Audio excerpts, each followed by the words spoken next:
बात करते हैं भोजपुरी फिल्म इंडस्ट्री के सबसे बड़े डिजास्टर राजा राम के बारे में। इस फिल्म को रिलीज करने के बाद सारा दांव उल्टा पड़ गया है।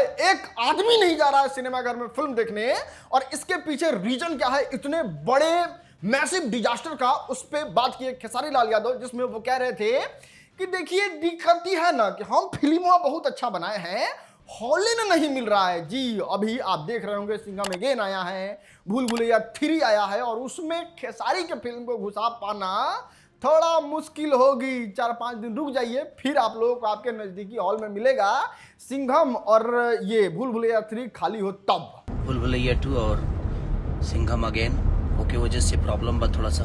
दूसरा रीजन हम बताते हैं छठ के समय इस फिल्म को रिलीज करना। देखिए छठ जो है ना वो लोक आस्था का सबसे बड़ा पर्व है, उसको बिहार में ही सबसे ज्यादा अच्छे तरीके से मनाया जाता है।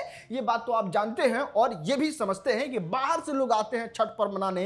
रेलवे का हालत तो हम आपको दिखा ही रहे थे रेगुलरली वीडियो में। अब बताइए इतना ज्यादा परेशान होके कोई यात्रा करके बिहार आता है, छठ में एकदम गधा की तरह खटता है, और उसके बाद उसको अगले दिन एक दिन आराम करने का मौका मिलता है, क्योंकि भोरवा घाटे में तो 2 बजे रात से लकड़ी लग जाता है कि हाई करो हाउ करो, ढांटी उठी सब हो जाता है ना भाई। अब इस परेशानी के बाद वो सारे आदमी को फिर वापस काम पे भी लौटना है, और उसमें एक दिन फिल्म के लिए निकाल के देखना, यहां मात खा गई फिल्म यार। और इन सब गुत्थी को सुलझा के अगर आप समझने की कोशिश कीजिएगा तो ये फिल्म अगर 80-90 हजार रुपया भी कमा ले तो बहुत बड़ा बात होगा राजा राम के लिए, और डायरेक्टर, प्रोड्यूसर और जितने लोगों ने पैसा लगाया है ना उनका गांव खुद जाएगा।